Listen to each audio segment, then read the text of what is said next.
Bonjour à tous, bienvenue dans le module 1 de ma formation en ligne Guide-moi qui vous aide à développer votre intuition en 7 étapes.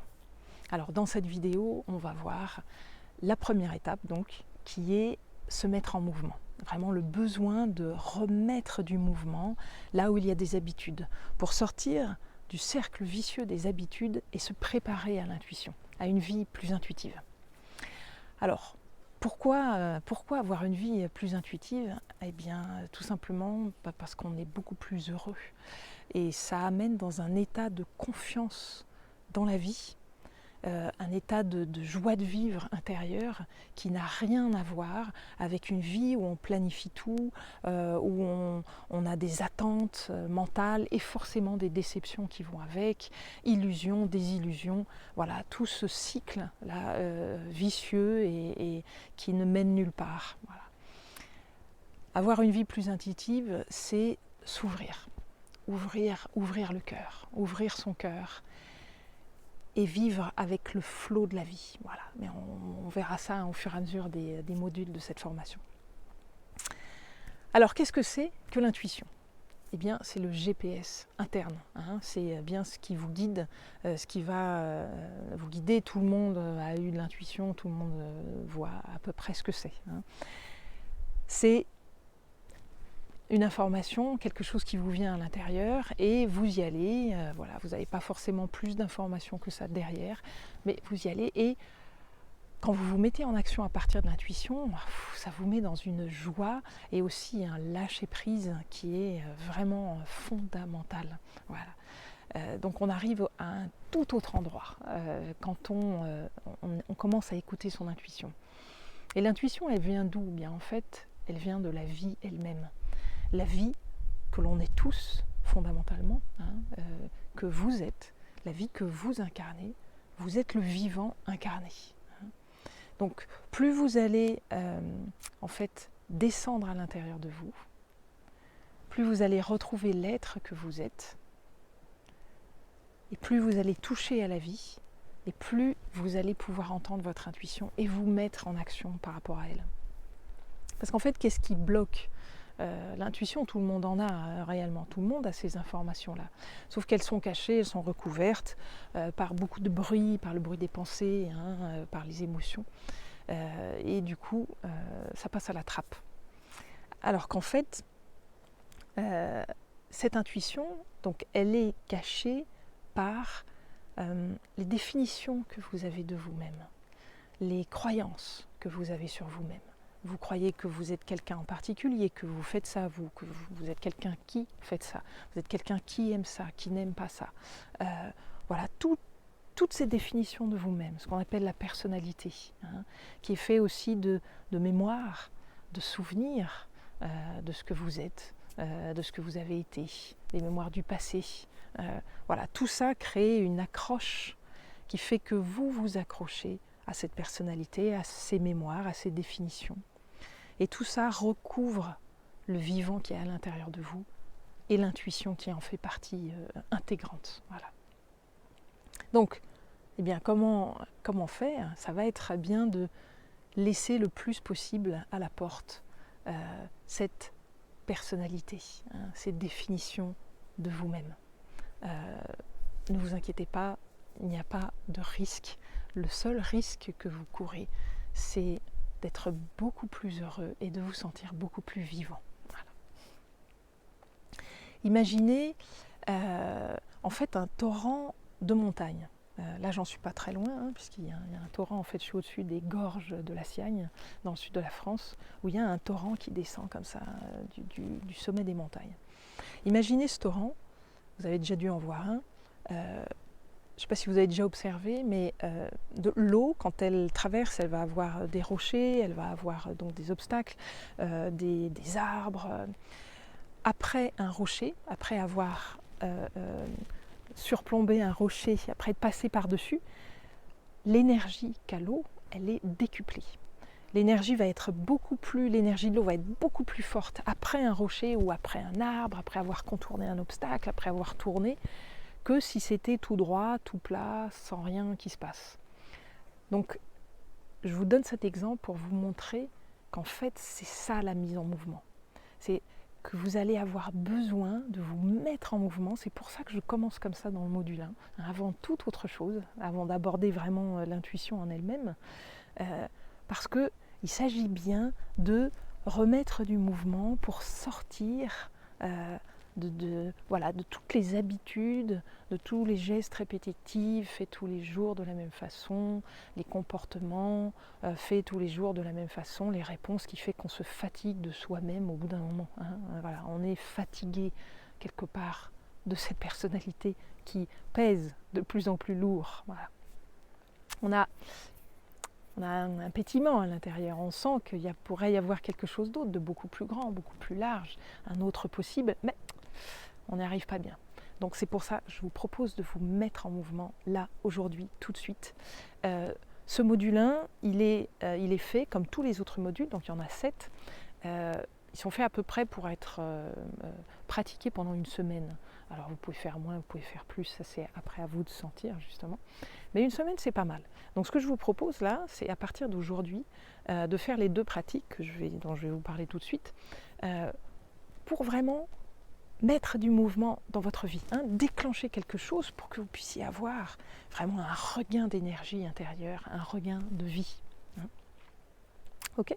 Donc, les 2 pratiques de ce module 1, la première c'est de pousser plus loin ce que vous faites d'habitude.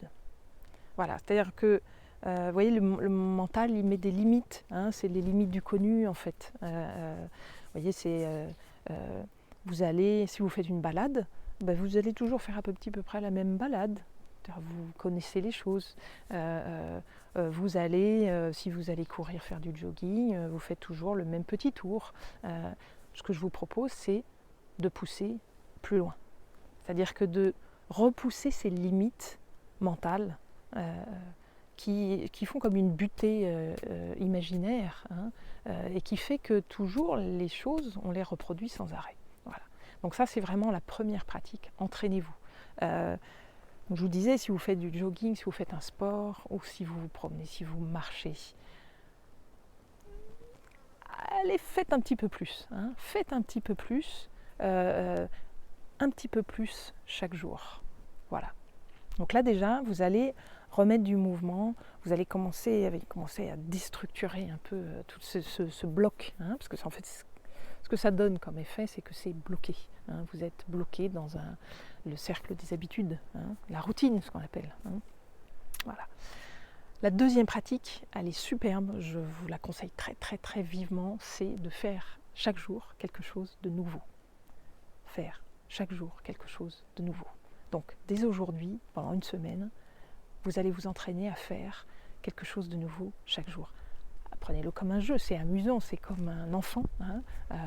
Voilà, alors ça peut être plein de choses. Faire quelque chose de nouveau, ça peut être tester des nouveaux habits, tester des nouveaux vêtements, des nouveaux bijoux, quelque chose que vous n'avez pas trop l'habitude de faire, ou vous vous habillez toujours un peu de la même façon. Eh bien, vous allez un petit peu ouvrir la porte. Ouvrez la porte et faites quelque chose de nouveau. Voilà. Ça peut être, si par exemple vous avez un transport pour aller au travail ou peu importe, pour aller chercher les enfants, faire les courses, essayez de faire quelque chose de nouveau par rapport à ce transport. Prenez d'autres rues, prenez d'autres chemins que vous prenez d'habitude. Aventurez-vous, c'est comme partez à l'aventure. Vraiment, créez cette chose nouvelle. Mettez-vous sur ce GPS-là. Vous mettez, ok, je vais faire quelque chose de nouveau chaque jour, vous allez voir, ça va venir, les informations elles vont venir, les idées vont venir. Ça peut être aussi un comportement, si vous avez toujours le même comportement, par exemple vous vous agacez toujours avec la même personne, il y a quelqu'un qui vraiment qui génère de l'agacement, de l'énervement ou même de la colère. Alors, eh bien, si vous voyez cette personne dans la semaine, faites en sorte de préparez-vous à créer autre chose à l'intérieur de vous, à créer un autre climat, une autre réponse, un autre comportement. Vous pouvez vous dire, ok, avec cette personne, je vais vraiment ouvrir mon cœur et je vais vraiment m'ouvrir à elle, à ce qu'elle a à me dire, à ce qu'elle a à m'apporter. Voilà, ça peut être ça. Ça, c'est quelque chose de nouveau. Vous créez une brèche à l'intérieur de toutes ces habitudes et tout ce cercle vicieux. Hein. Ok ? Donc faites ça pendant une semaine et amusez-vous à le faire. Vous allez voir, hein, un petit peu comme quand on va changer les meubles chez soi. Ça peut aussi faire partie d'ailleurs de créer quelque chose de nouveau. Vous allez changer la décoration de chez vous. Quand vous l'avez fait, eh bien, les jours suivants, mais qu'est-ce qu'on est bien, on est content parce que tout est nouveau, il y a un air frais qui est rentré, du coup ça nous donne la pêche pour faire encore autre chose. C'est exactement le principe. Voilà. Donc vous avez compris, poussez un petit peu plus loin ce que vous faites déjà. Et une deuxième chose, c'est faites quelque chose de nouveau chaque jour pendant une semaine. Voilà. Si vous voulez des renseignements sur cette formation, si ça vous intéresse de continuer, eh bien, je vous propose d'aller regarder dans le lien de la description sous la vidéo. Voilà, vous cliquez et vous allez tomber sur la page avec beaucoup plus de détails sur cette formation en ligne, comment développer votre intuition. Et puis moi, je vous donne rendez-vous au module 2, où on va regarder, on va voir une méditation guidée pour vraiment prendre contact avec vos profondeurs. Après, dans le module 3, je vais vous donner des indices très très importants pour faire la différence entre la voix du mental et la voix de l'intuition. Parce que c'est une question qu'on m'a beaucoup posée en accompagnement. Le module 4, ça va être de reconnaître vos sentiments et vos besoins. C'est une étape fondamentale parce que quand vous avez des sentiments qui ne sont pas complètement vécus, pas complètement reconnus, ça crée de la confusion et ça crée de l'attachement à tout ça, à tout ce bloc de la personnalité. Hein. Donc plus vous allez reconnaître et mettre de la clarté dans vos sentiments et vos besoins, plus ça va couler, plus vous allez retrouver le mouvement de la vie. Dans le module 5, je vais me souvenir, voilà, sans mes notes. Le module 5, on va regarder le lâcher-prise. Je vais vous donner 4 aspects fondamentaux du mental, de la nature profonde du mental pour que vous puissiez bien reconnaître et qui va vous aider à lâcher prise. Dans le module 6, on va regarder comment se mettre en action par rapport à l'intuition, quand vous recevez une information intuitive. L'oiseau est là pour nous dire oui. Et le module 7, on va regarder comment se connecter encore plus profondément à l'intérieur de vous. Parce que si vous vous connectez vraiment à la vie au fond de vous, réellement, vous pouvez vous connecter à beaucoup plus grand. Vous pouvez vous connecter à la nature, avoir des informations d'elle, voilà, vous connecter à vos animaux familiers. Voilà, c'est vraiment sans fin. Et ça, c'est vraiment une des plus grandes aventures du vivant.